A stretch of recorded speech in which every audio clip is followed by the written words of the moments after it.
میں مولانا زین العابدین قاسمی نواب گنج میں میں مدرسہ چلاتا ہوں، جامعہ قاسمیہ اشرف العلوم۔ آج یہاں نانپارہ میں جو ایک مشہور ادارہ ہے، بہت قدیم ادارہ ہے، مدرسہ عربیہ بحر العلوم انجمن اسلامیہ، اس کے محتمم حضرت مولانا مفتی افضل ندوی صاحب دامت برکاتہم، ہر سال ان کی کوشش ہوتی ہے کہ جو لوگ سفر حج پر جاتے ہیں ان کی ٹریننگ دی جائے، ان کو تربیت دی جائے اور ان کو سکھلایا جائے کہ حج کیسے کرنا ہے، اس کا ساری چیزیں یہاں بتلائی جاتی ہیں۔ اسی لیے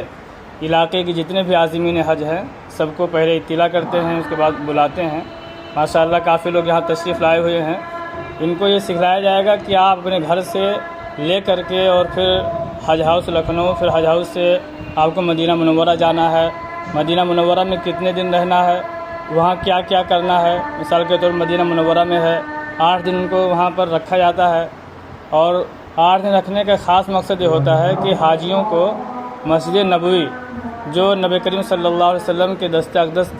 سے رکھی ہوئی ایک مسجد ہے، جس کی بنیاد خود آقا صلی اللہ علیہ وسلم نے رکھی ہے، جس میں نماز پڑھنے کا ثواب بہت زیادہ ہے۔ حدیث کے اندر آتا ہے کہ 50,000 نماز کا ثواب ملتا ہے،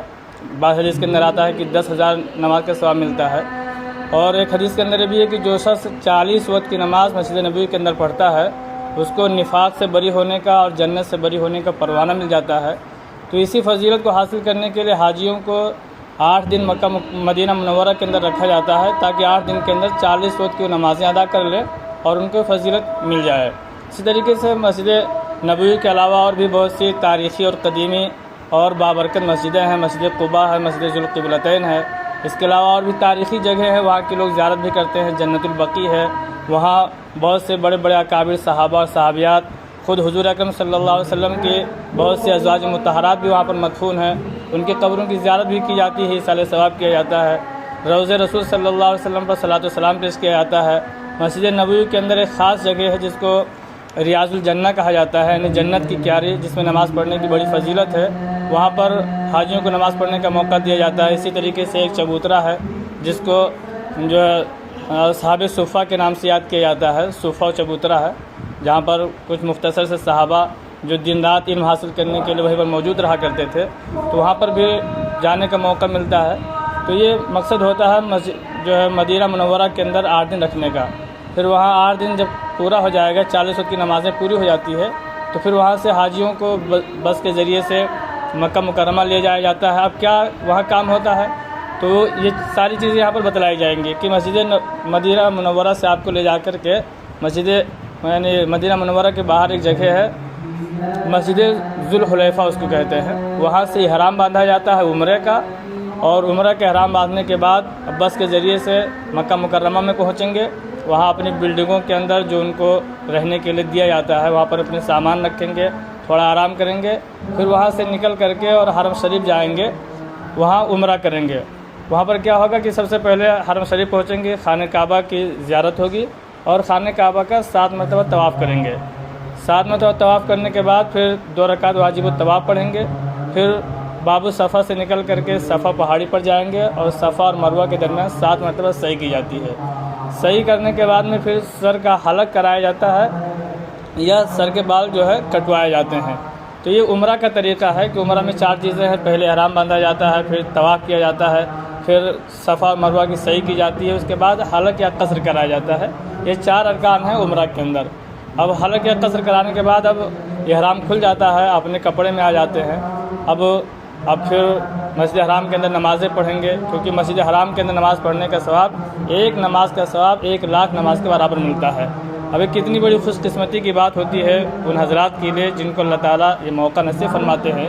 کہ زندگی بھر اپنے گھر پر رہتے ہوئے جس خانہ کعبہ کی طرف منہ کر کے نماز پڑھا کرتے تھے، آج اللہ تعالیٰ ان کو یہ دن دکھاتے ہیں کہ خانہ کعبہ خود ان کی نگاہوں کے سامنے ہوتا ہے۔ اور پھر اپنے گھروں پہ جو نماز پڑھتے تھے، جس نماز کا ثواب بہت کم ملتا تھا، لیکن وہاں پہنچ گئے اسی جگہ پر کہ ایک نماز کا ثواب 1,00,000 نماز کے برابر ملتا ہے۔ تو یہ ساری چیزیں ان کو بتلائی جاتی ہے تاکہ وہاں کا ایک ایک لمحہ ان کے لیے قیمتی رہے، ضائع نہ ہو۔ اس کے لیے ان کو سکھایا جاتا ہے کہ یہاں پر ہر 5 وقت کی نماز پڑھنے کی کوشش کریں، خالی وقت میں آپ طواف بھی کرتے رہیں، ہمت نہ ہو تو بیٹھ کر کے خانہ کعبہ کو صرف دیکھتے رہیں، بیٹھ کر اگر خانہ کعبہ کو صرف دیکھتے رہیں گے تو بھی بہت ثواب ملتا ہے۔ پھر وہ جگہ ایسی ہے جہاں پر اللہ کی رحمت ہر وقت برستی رہتی ہے، وہاں پر کسی کے لیے بیٹھنے کا موقع مل جائے یہی کیا کمی ہے، تو یہ چیزیں ان کو بتلائی جاتی ہے۔ پھر اس کے بعد میں ابھی حج کے دن اگر باقی رہ جائیں گے تو پھر ان باقیہ دنوں میں بھی جتنے چاہیں عمرہ کر سکتے ہیں، بار بار اپنی طرف سے عمرہ کریں، اپنے اگر کوئی دنیا سے جا چکا رشتہ دار میں سے، والدین میں سے کوئی، ان کی طرف سے کر لے، استاذ کی طرف سے کر لے، محبین کی طرف سے کر لے، زندہ مردہ کسی کی طرف سے بھی کر لے، یا عمرہ کر کے جن کو ثواب پہنچانا چاہے ثواب پہنچا سکتے ہیں۔ کوئی راستہ بھول جائے وہاں تو وہ کیا کریں؟ راستہ بھول جائے تو اس کے لیے یہ ہے کہ حج کمیٹی کی طرف سے بہت سے ایسے نمائندے وہاں رکھے جاتے ہیں جو ایسا کپڑا پہنے ہوئے ہوتے ہیں جس پر انڈیا کا جھنڈا بنا ہوا ہوتا ہے۔ ایسے لوگ جو مختلف جگہوں پہ پھرتے رہتے ہیں، آپ ان سے جو رابطہ کریں، فوراً وہ آپ کے پاس چونکہ ایک آئی ڈی ہوگی، حج کمیٹی حج ہاؤس میں آپ کو ایک آئی ڈی دے گی جس پہ آپ کا پورا پتہ ہوتا ہے، جس بلڈنگ میں ہوں گے وہاں کا بھی سب ایڈریس ہوتا ہے، تو آپ ان کو آئی ڈی دکھائیں گے تو آپ کو بحفاظت بڑی آسانی کے ساتھ وہاں پہنچا دیں گے۔ آخر کے جو 5 دن ہوتے ہیں اس کو مختصر میں ذرا بتا دیجیے۔ آخر کے 5 دن یعنی 8 ذوالحجہ سے لے کر کے 12 یا 13 ذوالحجہ تک یہ حج کے اصل دن کہلاتے ہیں۔ اس میں کیا ہوتا ہے کہ اپنی بلڈنگ سے یا مسجد حرام سے احرام باندھتے ہیں، احرام باندھنے کے بعد مینا جاتے ہیں، مینا کے اندر 8 تاریخ میں رہتے ہیں پورا دن، پھر 8 تاریخ کی رات بھی وہیں گزارتے ہیں، اور 9 تاریخ کو صبح فجر پڑھ کر کے پھر یہاں سے عرفات جاتے ہیں۔ عرفات کے اندر جانے کا مطلب ہوتا ہے کہ حج کا جو سب سے بڑا رکن ہے وقوف عرفہ کہا جاتا ہے، یعنی عرفات کے میدان میں سارے حاجیوں کا ٹھہرنا۔ ایک وقوف عرفہ ہی ایک ایسا رکن ہے کہ ہر حاجی کو ادا کرنا پڑتا ہے۔ کوئی مینا نہ جائے تو بھی کام چل جائے گا، کوئی مزدلفہ نہ جائے تو بھی کام چل سکتا ہے، لیکن اگر عرفہ نہیں جائے گا، عرفات میں نہیں جائے گا تو اس کا حج ہی نہیں ہوگا، اس لیے کہ حج کا سب سے بڑا رکن وہی ہے۔ تو 9 تاریخ کو وہاں جائیں گے، وہاں پر ایک مسجد ہے مسجد نمرہ، وہاں پر جو لوگ پہنچ سکتے ہیں تو ظہر کے وقت میں ظہر اور عصر کی دونوں نمازیں ایک ساتھ پڑھتے ہیں، اور جو مسجد نمرہ تک نہیں پہنچ سکتے ہیں وہ اپنے خیموں کے اندر رہیں گے تو ظہر کے وقت میں ظہر کی نماز پڑھیں گے اور عصر کے وقت میں عصر کی نماز پڑھیں گے۔ پھر اس کے بعد میں دوپہر میں وہیں پر وقوف کرتے ہیں، یعنی خیموں سے باہر نکل کر کے کھلی ہوئے آسمان کے نیچے دھوپ میں اللہ کے سامنے گڑ گڑا کر روتے ہیں، دعائیں مانگتے ہیں، مغفرت کی دعا مانگتے ہیں، اپنی جائز تمناؤں کی دعا مانگتے ہیں۔ پھر ایک جبل رحمت وہیں پہ، اس کے قریب اگر پہنچ سکے تو وہاں پہنچ کر کے دعا مانگے۔ پھر مغرب کے وقت تک وہاں پر رہیں گے۔ مغرب جب ہو جائے گا یعنی سورج جب ڈوب جائے گا تو مغرب کی نماز پڑھے بغیر وہاں عرفہ سے اب نکلنا رہتا ہے۔ عرفہ سے پھر مزدلفہ جائیں گے۔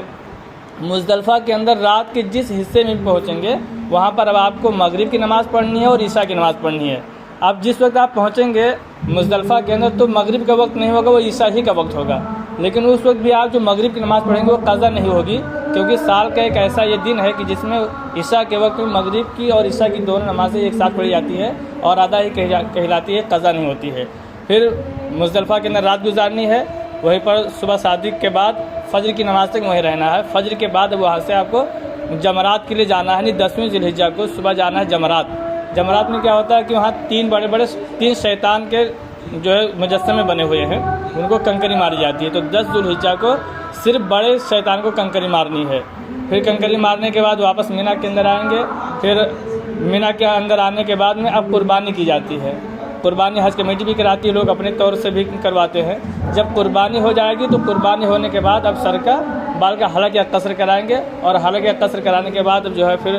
خانہ کعبہ جائیں گے، وہاں طواف زیارت کریں گے، سعی کریں گے، اور پھر واپس مینا چلے آئیں گے۔ پھر یہاں پر 11 اور 12 2 دن اور رہنا ہے۔ صرف یہاں کام یہ کہ اب تینوں جمرات کو روزانہ کنکری مارنا ہے۔ 12 کو اگر کوئی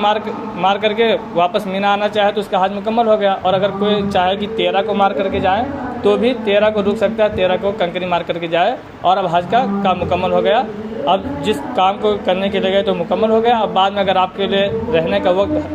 باقی ہے تو اور عمرے کر لیجیے، ورنہ اپنے گھر آنے کی تیاری کر لیجیے۔ جو لوگ بہت دیر میں جاتے ہیں ان کو دوبارہ مدینہ پہنچائے، یعنی بعد مدینہ پہنچایا جاتا ہے، پہلے مدینہ نہیں پہنچتے ہیں۔ اس طریقے سے پورا سفر ہوتا ہے۔ تو چونکہ یہاں سے جو لوگ جاتے ہیں تقریباً زیادہ تر ایسے لوگ ہوتے ہیں جو زندگی میں پہلی بار جاتے ہیں، اس لیے ان کو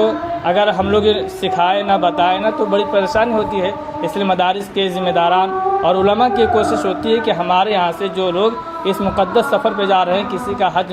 خراب نہ ہو، کسی کے حج میں کمی نہ آئے، کسی کو کوئی پریشانی نہ ہو۔ اسی لیے ہمدردی کے جذبے کے طور پر یہ جو پروگرام کیے جاتے ہیں، مختلف طرح سے لوگ پروگرام کرتے ہیں۔ ہمارے مولانا افضل صاحب ندوی دامت برکاتہ ماشاء اللہ بڑے متحرک عالم ہیں، اور اس سلسلے میں بہت دلچسپی رکھتے ہیں اور ہر سال یہ پروگرام کرتے ہیں۔ آج اسی سلسلے کی ایک کڑی ہے جس میں آج سب لوگوں کو مدعو کیا گیا ہے۔ السلام علیکم ورحمۃ اللہ وبرکاتہ۔ السلام علیکم ورحمۃ اللہ وبرکاتہ۔ میں محمد افضل ندوی